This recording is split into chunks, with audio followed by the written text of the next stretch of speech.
So Jennifer asked me to talk a little bit about the future MDAs,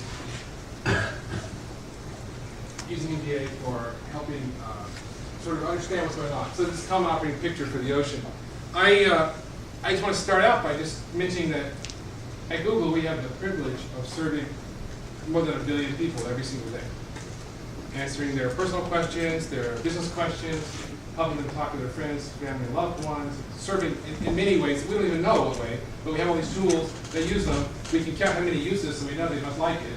We don't know what they're doing exactly, but they know like it. So part of that gives us a global visibility into what people are doing and meeting people around the world. And one of the things we do, sometimes we meet people who their very essence is a glimpse of the future. So when Jennifer first met the president, she said, well, this is the future. So we had this pilgrimage to Iceland, and we came away thinking, so if the world would be like Iceland, this wouldn't be a problem.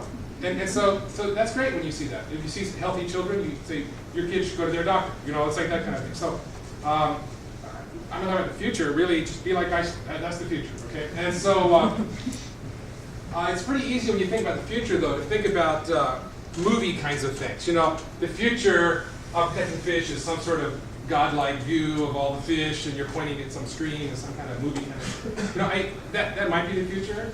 I doubt it, because the future, really, a meaningful future, is about changing our behavior, and behavior is about people. Government behavior is about policies and about politicians, but still is about public will, regardless of the power of leaders. It's really reflecting the will of the people, and the will of the people tends to be pretty flexible. If you're ignorant of what things mean, then what you want is something convenient. And if you know what it means that causes damage, then you want something that's sustainable and virtuous. So all of that requires understanding. So for me, power is really about understanding, and that's why I do Google, because Google is about educating people so they understand better. We might think about the past as some sort of archaic time. As my hero, Captain Cook. Captain Cook is a god of the ocean. You know, I mean, realistically, Noah, is somebody from Noah here?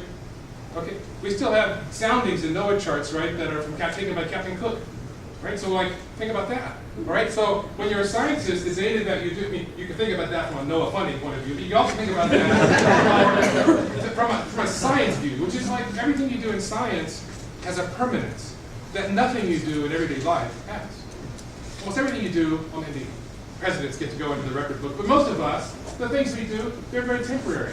The things we do as scientists, things we do as engineers, they have a real life. They make us immortal by our inventions and our ideas and our insights.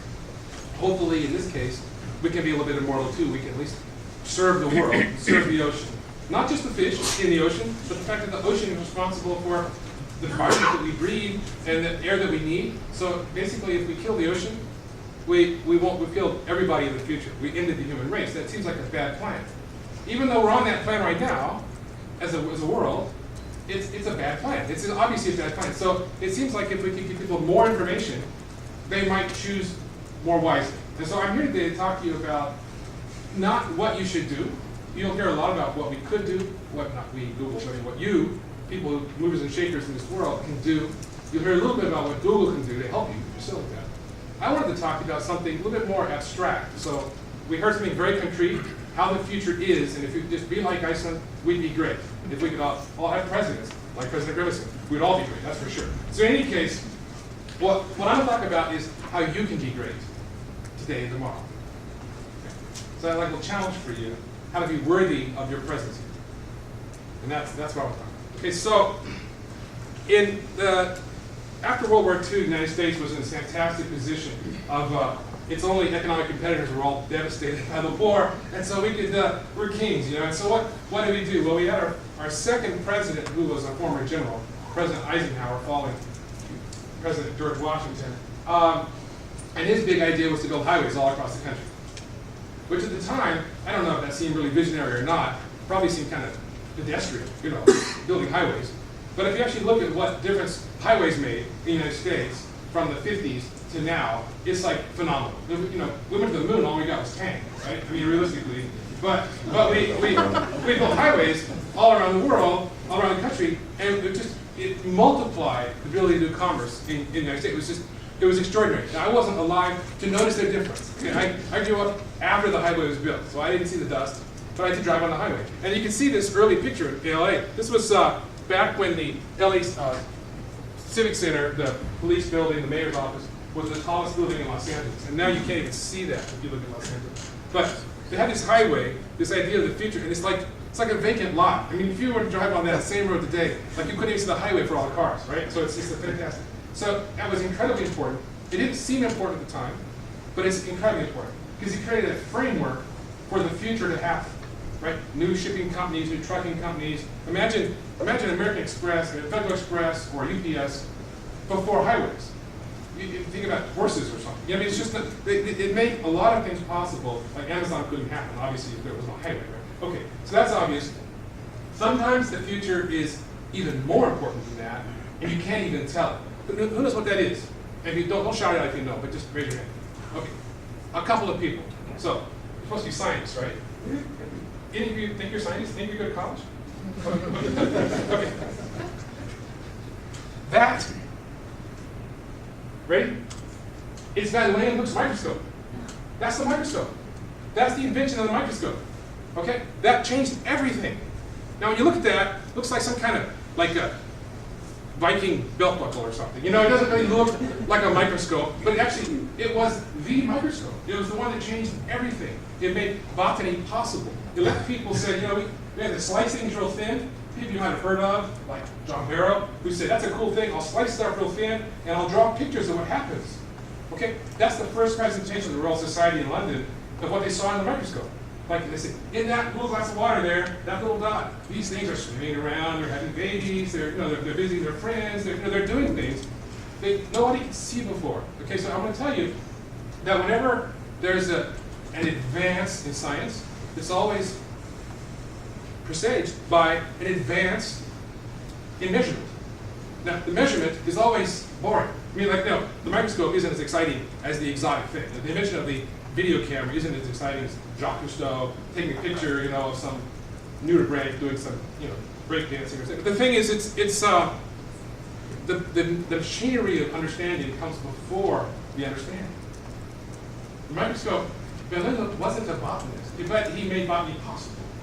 Okay, Eisenhower made highways out of concrete, which is a pretty boring undertaking, but he made commerce, real meaningful commerce, possible. So when you go first, sometimes it's not shiny. It's not, you know, with trumpets. But it's an obvious starting point to make understanding possible between people, to see more than they could see before, to share more than they could share before, to go where they couldn't go. All of these things you can know as an inventor. I did lots of things. You're making the future possible when you just make an internet connection. You know, you don't know what they're going to do with it. That's not your problem. The wire is your problem. The other part's Facebook's problem, or Yahoo's problem, or Google's problem. You don't worry about that. So, another kind of invention. Another one of my heroes. You may know this person, even though he wrote in French. His name was René Descartes, and he had two great ideas. One, he had an idea on how to think. It's called the method, which is a very good method. You should try that. Okay, it's not very common anymore. You should try it. You never see it on television, by the way, just as a data point. But you saw it with the president's speech, which followed the same method of logical persuasion as the Greeks used and the Romans used. You can find the lesson from Cicero. His talk actually could have been designed by Cicero. Beautiful oration. But Descartes also had a second idea when he's talking about geometry. He wrote a textbook on geometry. He says, you know, you could think of like X and Y. You could put a line here for X and a line there for Y. So for every X, there's a whole range of possible Ys. Then you can plot things out, and you can understand things. Okay. There's the so-called Cartesian coordinate system, right? The graph, right? X, Y graph. So that's pretty common for us. Like nobody, you know, people don't salute when they hear about that. You know, the graph paper. They don't like swoon like if they saw like Elvis Presley or something. But that's what they did in 1660, right? It was a big deal. So the idea of knowing how to understand the data that you've already had can unlock insight that you never could have had. And that's really important. And those of you who are scientists, you know that. Make a nice chart. People like that. Your proposal gets funded. You know, you get elected. You know, whatever it is, things happen. But it's crucial to understand that basically your point of view on how you see things. Alan Kay said perspective is worth 80 IQ points. Okay. So that's a big deal. Like if you wanted to make something smooth, you could like polish it, rub it, and sand it. But if you look on the edge and look on the side, you can see where the bumps are. So like turning your head to a new position can give you magic insight that normal humans can't ever get looking at the other side, right? So a lot of times, it's not the data that's important, it's the viewing of the data that's important. All right? That's why we did Google Earth. We thought people would see the planet, maybe they could learn things they need to know. We didn't know what they should know. We didn't know anything at all. We were programmers. But we thought that maybe you could know what to know if we just made Google Earth for it. And so Sylvia Earle figured out what to do with it, and so did other people. So graph paper, sometimes it's pretty boring. You can put your name in history just by doing graph paper. Okay? Take it.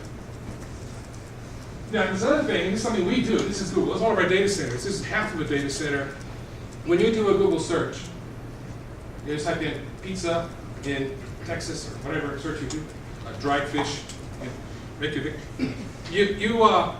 Your question goes to a Google data center. It's spread out to 20,000 or more processors that all do the search in parallel, just for you, one at a time, just for you.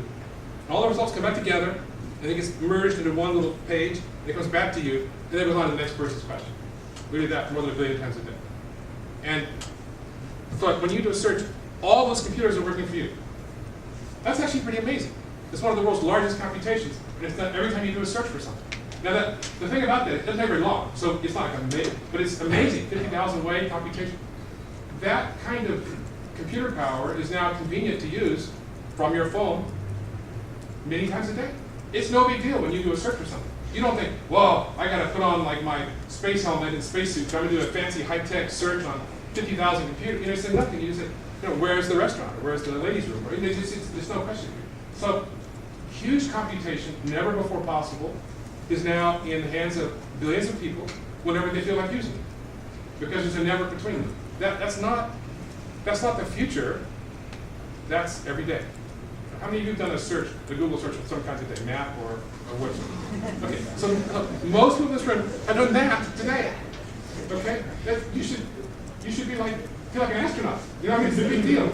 You go to the university, they haven't run a program on 40,000 computers other than Google searches, right? It's a big deal. So this idea of like unbounded amounts of compute, infinite amounts of data, not infinite, but effectively infinite, petabytes and petabytes of data, is trivially at your command, even from your phone. Over the next year or two, you're going to find it's built into your glasses, Google Glass, built into your shoes. Nike has running shoes that tell you if you're running enough. There's all this stuff is built into your clothes. Built into the toilet paper. Say, hey, time to change me. Or your body chemistry is wrong, or whatever. The thing is, all this is available now. It's all there. So the question is, why are the fish dying? The fish stocks dying. Why are they being wasted when Star-Audi and others know how to tell if they should be harvested or not? Why are the oceans being poisoned? Why are the corals being bleached? Why? Why is that? Why is that? All this stuff is easily available. It's easy to talk to billions of other people. Easy to tell your story. Easy to show up on a global scale. It's all free. Then why are scientists broadly not up to the task of communicating or whatever, or politicians perhaps, other than Iceland, or whatever it is?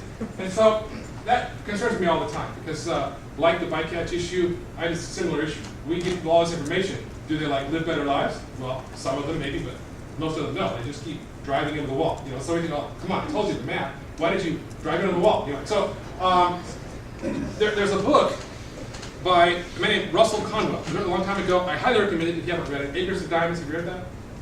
Okay. It's popular with salespeople, not popular with scientists. Okay, but you could learn something in this book. Okay. So this guy was great, and it's called Acres of Diamonds. You couldn't do better than that. In Acres of Diamonds, I don't want to give away the whole secret, but I have to make my point, so I will. He tells the story of this guy from New York. The whole book is this guy from New York, who wanted to grow up and be, for reasons that are complex, but childhood ambition, to be a geologist. And he wanted to study geology, and he wanted to go look for diamonds. And, for some reason. And he was a boy on a farm, and his job was to come home from school. He had to clear the rocks out of the field and plant corn or whatever. So finally he goes off to college. He gets away from the farm. And he becomes a geologist. And he goes off to, I don't know, South Africa or somewhere looking for diamonds. Somewhere it is. And he toils his life away there, but he's not successful. And then when he goes home, he finds out that the family farm, all those rocks, were actually diamonds. And they were industrial diamonds. They weren't the shiny kinds you buy at the jewelry store, but they were hard and they could, you know, they were industrial diamonds. So he grew up on acres of diamonds, okay? All the time cursing being on a farm, wanting to go out to be a geologist so he could go look in some mine somewhere for diamonds, okay? Which he never found. So it's kind of sad in a way, but actually it's the way a lot of people are. They look for what they already have. They ignore what they have. They squander it in the quest for the new thing. You know, I know some people, a beautiful wife, some men, beautiful wife, a wonderful family home. They run away, look for somebody else. They destroy their house, and they have nothing whatsoever. Why didn't they already had something? What they wanted, they already had it. What they got was nothing. So anyway, that happens in personal life, happens in countries, happens in all kinds of things. It happens in engineering, and unfortunately it happens in science. And the worst part of it is, the losers in science are the fish. It's the ocean. It's the environment of the future. It's all of these things that are global and cataclysmic and epochal. And we can't get people not to pour plastic into the ocean. We can't get them not to throw away half the fish. So I'm very concerned that as we meet here together, that we really think not just, you're going to hear some great things. I know what you're going to hear, so I can tell you, but I'm not going to do that. But you're going to discover that Google has tricks up its sleeve that are pretty impressive, that we can display data about things, boats at sea that you wouldn't expect, that little companies can build satellites that do great things, all kinds of stuff you're going to hear about. But what's important is not all those things, I mean, those are important, but that we use them, each of us, to answer existing important questions that we probably already have the ability to answer. You know, we have organizations we're all from that could be engaged in a more effective way, perhaps. We have the Navy and the Coast Guard that are naturally U.S. ambassadors of the sea. Are they acting as ambassadors of the sea? Well, maybe they could do a better job of that. You know, we have scientists that have departments that study science. Are we reporting in a way that motivates the alumni? You know, there are many things we can do without waiting for the world to change for us. We can change the world. And the world's not waiting, it's dying. So I just wanted to exhort, sort of a personal plea, that you're not confuse the fact that we're all talking about technology, that somehow that technology itself is going to solve the problem. Okay, you get a vacuum cleaner. If you might have mentioned this rhetorically, the vacuum cleaner, and the woman's like sitting on the sofa, with a cigarette, and the vacuum's like running around the house, right? That's not how vacuum cleaners work. So you've got to push it, right? So it's not like the technology does it for you. It helps you become a super person. It multiplies your power. It doesn't, but multiplying 0, who knows what that is? 0 times x is 0, right? So if you don't, just the fact that we have a big, x, that's the technology part. The 0 part is what I'm worried about, right? So like we haven't done anything yet, so let's start doing something. And then those of us that have parts, whether satellite data or political wisdom or whatever, can multiply those things. So that's what I'm asking you to do, is that as you sit through the next day or two, that you think about really good questions, that you answer questions, that you ask every question that you hear asked here, ask it of your own organization. If somebody's done something that works well, go ask them, how did you make that work? Because my boss wouldn't let me do that. How did you get that funded? I mean, ask those questions. And then I'm going to stand up and ask them. I mean, at lunch or whatever, actually find out. So when you go home, you're like a better person than came. And that's my request, and I hope you'll do that. And I thank you for your time. Actually, I'll say one more thing. So, because I wasn't going to do this, but I'll show you. President Griffithson was talking about the future, what things look like. So this is U.S. MPAs. What's going to protect those? Well, I think it's like low-class devices, like the mobile phone. I think there's a place. Yeah, what I mean by that, it's not like the phone. The phone's not going to do anything for the MPA. Okay, but I mean, the phone is a connected device to some other part of the world. This process of throwing buoys overboard, the radio-backed information, it's like a mobile phone for the ocean, right? Okay, that's fantastic. I think gliders that connect back with information are essentially mobile phones for the fish to say, help me, it's too salty. You can imagine that the corals are saying, I can't take it anymore. That they're calling on the phone, 911 or something, right? So I mean, all these instrumented devices are essentially the ocean calling in for help. And we have built globally, most companies, all of these countries, all the infrastructure you need. And what's missing is actually getting built now. Like at Google, we just bought a company that built high altitude, long duration, week or months long airplanes. They call them terrestrial satellites. the point is you can put sensors in place anywhere you want, leave it up there for a long time. Practically, people build microsatellites and launch them. Dino's here, they basically make 2 satellites at home and launch them, and they're some of the best satellites in the world. You'll hear about that, I'm sure. There are many things. At Google, we're doing a thing called Loon, with basically altitude observation balloons that float around their local internet points of presence effectively. And you can have networking in your island nation, in your middle of the ocean, high-speed network. There's lots of things that are happening. The key isn't just those things. It's like, what do we do with it when we have? How do we actually use it? And that's the part where I'm begging you to really think, because people that sent you here need that wisdom that you didn't leave with, but you better go back home. Thank you very much.